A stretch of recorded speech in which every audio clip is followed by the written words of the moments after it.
Lock-in Photometry is a tool similar to emission microscopy and photon emission microscopy and is used to detect and locate faults on semiconductor devices by detecting emitted photons in the short-wave infrared region of the electromagnetic spectrum. Using the SWIR camera with the Univid Video Microscope, we can conduct lock-in photometry. For this setup, push the Univid Mirror Optical Block into the in position so that the optical path is straight down. Pull the Univid Beam Splitter Optical Block into the out position so that the beam splitter can redirect the lighting for inline lighting. Let's set up a lock-in photometry test in Thermalize. First, choose the license file for the SWIR camera. Set the GeniCam interface to USB. Select the SWIR camera to connect. Adjust the stages and the light aperture until the device is in focus and not saturated. To open the Lock-in Photometry window, click the Lock-in Photometry item under the Testing menu or press the Atom item in the Testing section of the Shortcuts toolbar. First, capture the reference image for the overlay. Set the frame rate to 50 Hz. Capture a couple hundred images in the overlay section for a nice averaged image. Check the Show box to review your image. To adjust test parameters for the lock-in photometry test, open the Test Setup window. Click Setup, Test Setup, or press the Settings item on the top toolbar. Enter the duration to run the test, or check the Continuous text box to continue the test until the Off button is pressed. Choose whether this test will use the optical shutter or device bias. Choose whether this test will use the on-off 50% duty cycle or the pulse. If pulse, enter the pulse length. Determine if the test should automatically save to file at defined intervals while the test continues to run.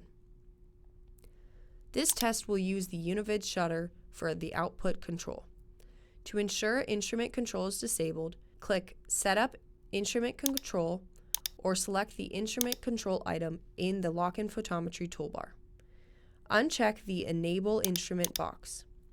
To set up the relay, click Setup, Relay Setup, or click the On-Off item in the Lock-in Photometry toolbar. Choose the relay device from the dropdown. Optotherm's relay device is a USB SSR2 solid-state 2-channel relay. Choose the correct COM port for the relay and click Open Connection.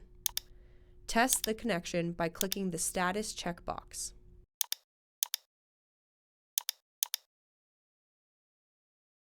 Choose the exposure time.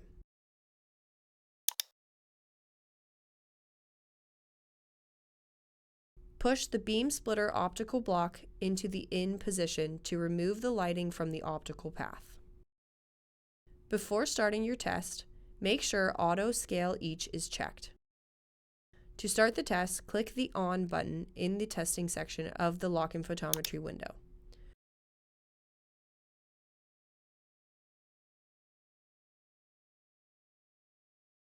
Turn off the test when photon emissions are visible. Checking the noise reduction box is advised for a clearer image. Use the Lock-in Photometry overlay tool to merge the results with comparison image to more easily locate emission sites.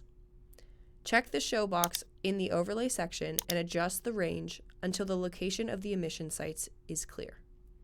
To increase the image size, click Setup, Large Image Size, or click the Large Image Size item in the Lock-in Photometry toolbar. The unit of the Lock-in Photometry color palette is the intensity of the subtracted differential image between the active and reference images. The test data is saved in a binary file with a .olip extension. The following data is saved: the date and time when the file was saved, camera specification, image size and resolution, camera exposure time, the number of overlay images added, the number of active images added, the number of reference images added, the sum of overlay, active, and reference images added. All settings accessible in the Lock-in Photometry test setup, lock-in overlay palette, instrument control, instrument settings, IV curve, and relay setup for Lock-in Photometry windows. Click the link in the description for more information on this topic.